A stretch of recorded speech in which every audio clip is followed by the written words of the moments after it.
Rain slammed the roof of the command center as red indicators lit up the tactical display. 23 American soldiers were surrounded, pinned down beyond a line of enemy fire that had already swallowed 3 helicopters. No one in the room said it aloud, but every face carried the same truth. Those men were as good as gone. Colonel Davis removed his headset fingers pressed to his brow and exhaled hard. A silence settled, broken only by the hum of machines and the beeping of dying signals. Then came the voice from the doorway, quiet but firm, cutting through the weight like a blade. "I'll take them out." Heads turned. At the edge of the room stood Captain Maya Carter, flight suit-soaked boots tracking water across the polished floor. Her name hadn't been mentioned in weeks. No one expected her to speak. No one had planned to include her. But now, all eyes were on her. The colonel's brow creased. Someone scoffed quietly. But Maya stepped forward, her expression calm, her tone unshaken. "I know that terrain. I can get them out." In that instant, a tension sparked, not just of disbelief but of something else. The tiniest flicker of possibility in a room full of resignation. Captain Maya Carter never asked to be noticed. She moved through the base like a shadow, always present, never loud. Her days began before sunrise, always at the hangar, always checking the same battered transport helicopter no one else wanted to fly. She tied her hair back the same way every morning, loose strands always escaping. Her flight suit, though clean, bore the quiet wear of long days and years of work. Boots scuffed, hands calloused, her presence was steady but easy to miss. Maya didn't talk much, not unless she had something to say. Most assumed she preferred it that way. Truth was, she had learned long ago that listening taught you more than speaking ever could. She flew supply routes others rolled their eyes at. Short hops, cargo loads, refueling runs in weather no one else wanted to deal with. She logged the hours, never complained, never made excuses. She just flew. Some called her boring. Others whispered about her past. Something about Kandahar. Something no one ever confirmed, but the rumors clung to her like static. Nobody dared ask her directly, and Maya never offered. She used to fly combat missions. That much was on record. Decorations even. But after Kandahar, they pulled her from the front lines. She never fought the decision. At least not out loud. People forgot how good she really was. That was the part that hurt the most, though she'd never admit it. Not the transfer, not the shame. Just being seen as average by those who should have known better. But she kept going. Same flight checks, same quiet nods, same way of treating the lowest mechanic with the same respect as a general. It was in her blood. Show up. Do the job. Leave it better than you found it. Every now and then someone new would notice her, usually after a storm or when something broke midair and she landed safely anyway. They'd ask who was that, and someone would shrug. Just Carter, supply pilot.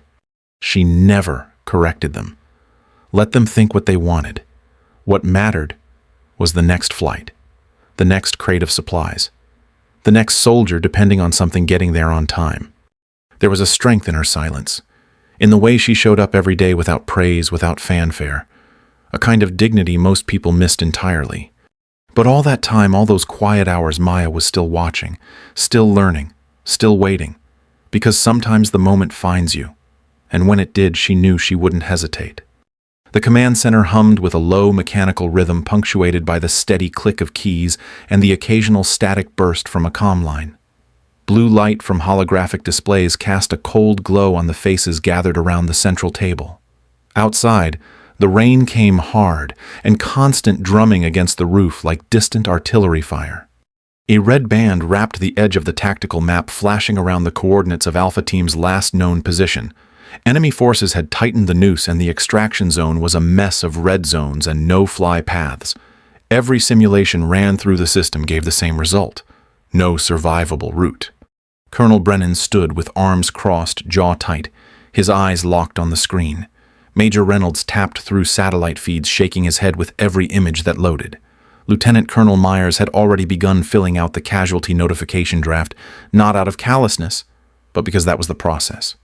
Nobody said it, but they had all accepted it. Alpha Team was gone. Maybe not yet, maybe not officially, but close enough that the difference felt like a formality. They talked in clipped tones, calm and practiced.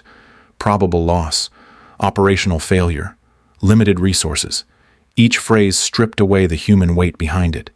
each word another brick in a wall they built to shield themselves from the grief. Inside that room, war was numbers and indicators and shifting icons. Outside, it was men bleeding behind a ridge waiting for help that wasn't coming. That contrast hung heavy in the air. No one wanted to be the first to say it out loud. But the room had already decided. They had no way in. They had done everything they could. And so, surrounded by tools built for precision and power, they did what felt most familiar. They prepared the paperwork. Maya stepped into the silence like she didn't notice the rank on every shoulder or the doubt in every glance. She stood just inside the doorway, soaked from the rain, her boots leaving a trail across the polished floor. Her voice was calm when she said she could fly the mission. The words landed in the room like a dropped wrench, loud and unwelcome. Colonel Brennan didn't respond right away, just looked at her like she'd misunderstood something basic. Around the table, officers exchanged glances that carried more judgment than any word ever could. Major Reynolds snorted and leaned back in his chair, asking if she planned to use a magic carpet. The others laughed, not kindly. Myers didn't even look up from his tablet, already moving on. Maya didn't flinch. She just repeated herself, this time pointing to the supply Blackhawk that had landed the day before. It was still operational, had the range, and she knew the terrain better than anyone in the room. "That's a rear-line crate," someone said, "barely cleared for flight." She ignored it and stepped closer, tapping a section on the display where the ridges formed a narrow corridor. The terrain would shield her from most of the anti-air batteries. No one had looked at that path. No one wanted to. Then, someone said Kandahar. Quietly, just loud enough to twist the air. Her shoulders tightened, but her voice stayed level. She didn't rise to the bait. But the room shifted.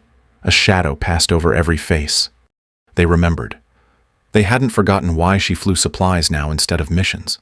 She was the pilot who got shot down on her own side of the line, who had walked out of the desert without her passengers and never explained why. She was a risk, a name that triggered long stares and short conversations. And now she was asking to be trusted with the most impossible flight they had ever faced. No one said yes, but more than that, no one considered it. That was the part that stung. Maya moved to the map without asking for permission. She traced a narrow ridge with her finger pointing out where the anti-aircraft weapons would have limited visibility. The room was still, not because they believed her, but because she sounded like she did. She explained how the terrain created a blind spot, how flying low and tight along that line would keep her under radar, how she didn't need to land. She just needed to hover. Hovering in that wind under fire was something even seasoned pilots avoided. Someone reminded her of that, their tone more warning than critique. Maya didn't argue. She simply said she had done it before. The silence after that held weight, not belief exactly, but pause, enough to make a few of them look at the display again, enough to make Colonel Brennan hesitate. Later in the hangar, she was running through pre-flight when someone approached. A young mechanic, barely 20, clutching a small patch in his hand. He looked nervous but determined. He told her his brother was with Alpha Team. His voice cracked a little when he said it. Then he asked her quietly if she could take the patch with her. For luck. Maya looked at it for a moment, then took it and tucked it inside her flight suit. She told him she'd bring his brother back. He nodded once, trying to believe it, trying not to show how much it mattered. She returned to the helicopter without another word. But something had shifted. The mission was no less dangerous. The odds were no better. But someone believed she might actually do it. And for the first time that day, so did she. The rotors whined as the old Blackhawk lifted from the ground, slicing through the storm with a raw, grinding strain. Rain hammered the windshield, and the wind shoved at the aircraft like it wanted her to turn back. Maya didn't flinch. Her hands moved with steady control, her eyes fixed on the narrowing corridor ahead. Lightning flashed across the ridgeline. Below, jagged rock blurred past as she flew low, hugging the terrain. The fire line glowed faint through sheets of rain, a smear of heat and chaos waiting to consume anything that crossed it. Tracer rounds lit up the sky without warning, arcing up from the valley floor. She dipped the nose, letting the helicopter drop just enough to avoid the burst. Metal groaned. Warnings blinked red. She stayed quiet. Back at the command center, the screen lost her signal. Just static. No transponder, no radio. Colonel Brennan looked down at the timer. 15 minutes gone. No updates. Lieutenant Myers quietly recorded the time of probable loss. No one stopped him. The silence in the room felt heavy, like they were sitting through a funeral they weren't allowed to name out loud. Maya fought the wind muscles locked tight, reading the air as much as the instruments. A burst of fire clipped the tail. The chopper twisted hard, threatening to spin. She yanked the control's jaw, clenched breath tight in her chest. The helicopter steadied, just barely. She could feel the damage in every vibration, every shudder of the frame. Still, she pushed forward, past the ridge, toward the heat, toward the team waiting on the other side. She didn't speak. Not to the crew, not to herself. Just a whisper, once low and rough, into the storm. "Come on, girl, just a little farther." The sound came first. Rotor blades distant at first, then louder, cutting through the rain like a memory. Eyes turned to the sky. No one spoke. No one dared to hope. But there it was. A Black Hawk. Scarred, burning at the edges, tail swaying from unseen damage. It hovered low, struggling to stay aloft, then dropped hard onto the tarmac. The landing gear groaned under the weight. Ground crews rushed forward, ducking under the slowing blades. Everyone waited, watching the side door, waiting for her to step out, waiting for someone, anyone. No one came. The bay was empty. Shell casings rolled in the dark. A bloodied flag lay on the floor, folded badly, like someone had done it fast, maybe one-handed. There was a note. Colonel Brennan climbed in himself, hands shaking, lips tight. He picked up the note and a small USB drive taped beside it. He didn't read it there, just pocketed both and stepped back. No one said her name. They didn't have to. The absence filled the space where her voice should have been. Rain dripped from the rotor tips. The helicopter hissed as the engine cooled. Inside the command center, no one made a sound, just the quiet tick of equipment. The red indicators still blinked on the screen, but now the room was different. She had come back, but not for herself. Whatever this was, whatever it meant, it wasn't over, and Maya Carter wasn't lost. Not yet. Just somewhere out there, still in motion. Colonel Brennan inserted the USB into a secured terminal, eyes locked on the screen as the data began to load. Files filled the monitor one by one, each stamped with red markers far above his clearance level. There were coordinates, personnel logs, surveillance feeds, and pages of blacked-out memos. Captain Winters leaned over his shoulder, reading in silence. The location was 2 clicks beyond Alpha Team's last known position, a valley no one had flagged, a site that didn't exist on any official record. But there it was. They opened the satellite images, a compound buried deep in the terrain, almost invisible to the eye. It wasn't military, not exactly, but it was armed, guarded, and clearly active. Communication logs showed movement in and out, shuttles, drones, medical shipments marked for foreign labs, and in the personnel files names began to surface, names marked MIA. Not enemy names, American names, men and women listed as missing for years, operatives from failed missions their fates never explained, now suddenly accounted for all in one place. Myers leaned in, face pale. He whispered that some of the listed detainees weren't even soldiers. Some were civilians, contractors. One was a journalist. The room shifted. The weight of what they were seeing pressed hard against the walls. This wasn't just unauthorized. It was buried, hidden deep enough that even they weren't supposed to know. Maya had known. Not everything, but enough. Enough to go looking. Enough to steer a burning helicopter into that valley and not come back with her crew because her real target was never Alpha Team. Reynolds pulled up one file and read aloud the line about long-term isolation protocols. Another mentioned unauthorized interrogation methods. Brennan didn't respond. He didn't have to. They had thought she was reckless. But she wasn't. She had planned this. Every flight check, every supply run, every silent observation. She had waited for the moment when she could act without being stopped. The rescue was her cover. The USB was her message. And now they were the ones holding it. Holding the truth she risked everything to bring to light. There was no argument in the room. No more jokes. No more dismissals. Just the quiet understanding that Captain Maya Carter had flown into the storm for more than just duty. She had flown to expose something no one wanted to see. And now, they couldn't look away. Captain Winters sat at the terminal, fingers tense over the keys, digging deeper into the classified files tied to Kandahar. The official version was thin. Maya's chopper had gone down during a prisoner transport. She was rescued 2 days later. The passengers were lost. But the deeper she looked, the less that story held up. There were inconsistencies in the flight plan names that didn't match any enemy database logs marked with black tape and sudden deletions. A separate file surfaced encrypted and flagged under internal review. She unlocked it. The truth hit hard. Maya hadn't been transporting enemy combatants. She had been moving American assets. Operatives captured in a joint mission gone sideways. Their extraction had been hijacked. Someone higher up had ordered them rerouted to an unofficial site. She refused. The audio transcript from that day was grainy but clear. Maya arguing with command, pushing back, demanding confirmation. They ordered her to comply. She declined. She said they were ours. She said she wasn't handing them over. Her transponder went dark minutes later. Another aircraft had fired. Friendly. Deliberate. She managed to land injured, but alive. She held out for 48 hours, shielding the team until help came. By then, the people she had saved had vanished into a black site.